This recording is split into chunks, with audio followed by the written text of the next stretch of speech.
Okay, this section talks about physical and chemical changes and physical and chemical properties.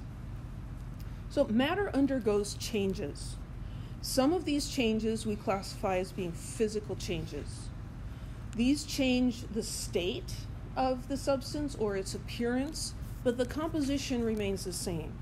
So an example is boiling water. So here we have a pot with some water. We have liquid water, and that would look like this, a little Mickey Mouse molecules here, and they're very close together. As we heat this and the water boils, we know that the water gradually leaves the container.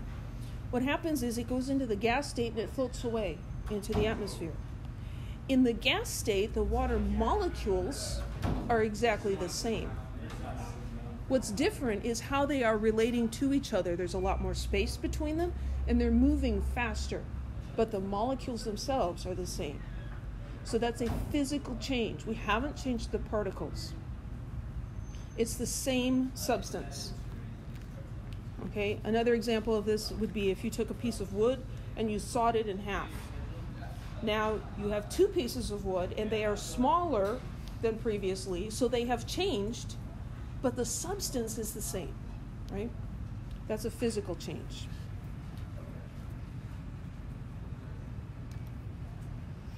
In a chemical change, the actual composition of the matter changes. So an example is a nail rusting. So here we have an iron nail. You've got iron atoms, and they're bonded together, and the whole thing is just iron. When the iron rusts, a chemical change occurs, and now we have iron atoms mixed with oxygen atoms, and so the composition of the matter is different, and its properties are different. Pure iron is very solid and strong. Rust is flaky and weak. You can't build a car out of iron oxide. It won't hold together, right? So this is a chemical change. The individual particles are being changed. They're being rearranged.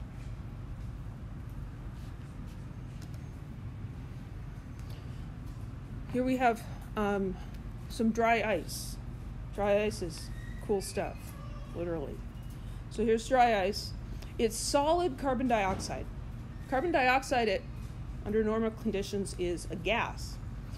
If we have this lump of dry ice doesn't melt. That's why they call it dry ice. Regular ice, I guess you could call wet ice, because you put it in your cooler and it melts and it gets your sandwiches all soggy, right? Dry ice doesn't do that. It goes directly from a solid state into the gas state. That's called sublimation. But when we look at what's happening to the particles, here we have carbon dioxide molecules. There's one carbon and two oxygens, and they're all really close together in the dry ice. When it sublimes, it's just changing its physical state, and so those individual particles are the same. They're just separated from each other. It's like when class is over and the students leave, does your hair change color? Nope. You look exactly the same as you did when you were in here, right? So that's a physical change. Here's another physical change, sugar dissolving in water. Some of these things are less obvious than others. Well, here we have the sugar, these very complicated molecules, and they're stuck together, and they form these little crystals. When we put this in water and stir it, it seems like the sugar disappears, but if you taste the water, you can tell it's still there. What's happening is that the individual particles are separating from each other, and they're mixing with the water, forming a homogeneous solution, homogeneous mixture. But again, it's a physical change because the particles are the same. Here's an example of a chemical change, burning propane. So here we have propane molecules in this propane fuel canister, and we allow them to come out, and we give it a spark to get the flame, the combustion going. And what happens here is a chemical change. These propane molecules are not just separating from each other or coming close together, they are being changed. They're combining with oxygen from the air, and they're forming carbon dioxide molecules and water molecules. the individual particles here are very different than they were over there. That's a chemical change.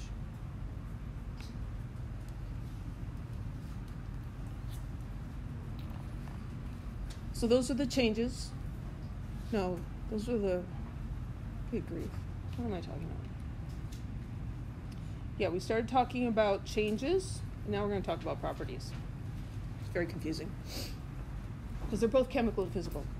So we looked at changes. A physical property is something that you can demonstrate without changing the substance. You can find the mass of something. You can measure how long it is. You can observe what color it is. You can taste it, measure its melting point, its boiling point, its density, its smell. When you do that, you don't change the substance. That's a physical property. And we also have chemical properties. When you demonstrate a chemical property, you destroy the substance. So a chemical property can only be displayed by something undergoing a chemical change, also known as a chemical reaction.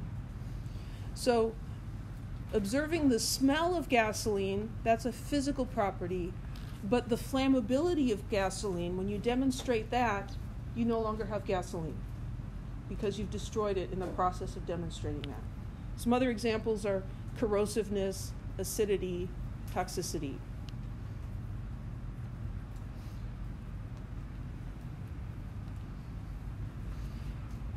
So here's a for practice problem. So in the textbook, there are examples. So there's an example 1.1 on this same topic. They've got the question there, and they go through the solution in the book for you. Then right after that is a for practice that you're supposed to do on your own. But in my experience, nobody does that. So we're going to do it together in class instead, okay? So determine whether each change is physical or chemical and what kind of property is demonstrated in each case. So a copper wire is hammered flat. You make a copper wire and a big old hammer and you start banging on it. This would be a physical change, right? Because it's still copper. We're just changing its shape, right? So that is a physical change. Call that PC, physical change. And what kind of a property are we demonstrating? A physical property. We'll call that PP. The physical property there is called malleability. It's common to many metals, that you can hammer them into a flat sheet. That doesn't work with something like glass, right? It just kind of shatters.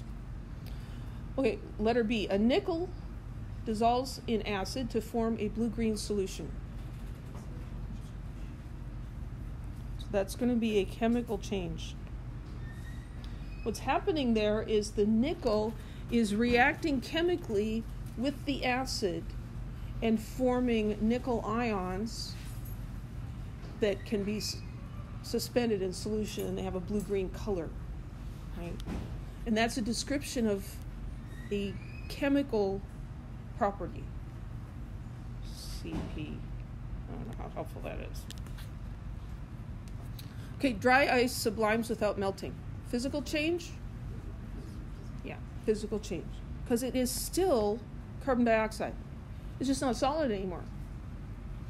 And so what kind of a property would that be? It's a physical property. A match ignites when struck on a flint. That's going to be a chemical change, right?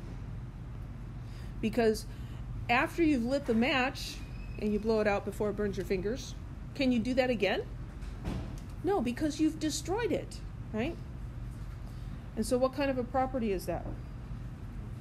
It's a chemical property. So you see a pattern there? Physical properties go with physical changes. Chemical properties go with chemical changes. Yes? So you can't have a chemical change with the physical properties, right? You can't have a chemical change that demonstrates a physical property. Correct. And vice versa. Yeah. They're sort of mutually exclusive.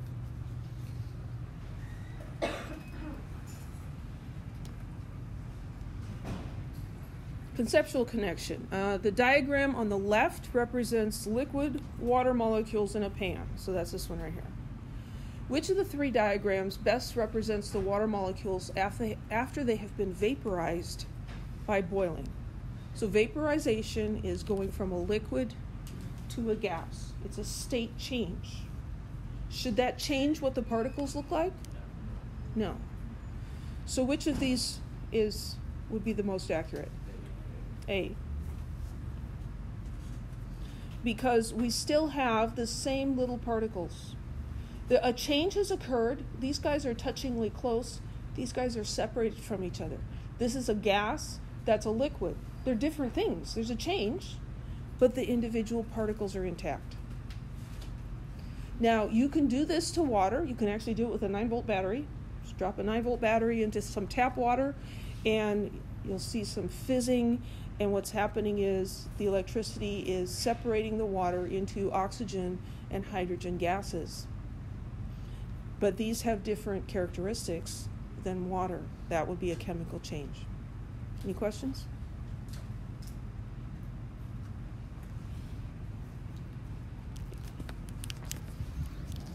Okay, so we'll leave the discussion of energy for later. Okay, so we're going to take a 10-minute break, and then we're going to talk about syllabus and other policies, and we're going to talk about safety, and I will be taking attendance again, and hopefully I can get a hold of my roster. Okay, so come back in 10 minutes. Hey Siri, set a timer for 10 minutes. Your timer is set for 10 minutes.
You sit down in my place, you want right now?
For me? Yeah. Yes.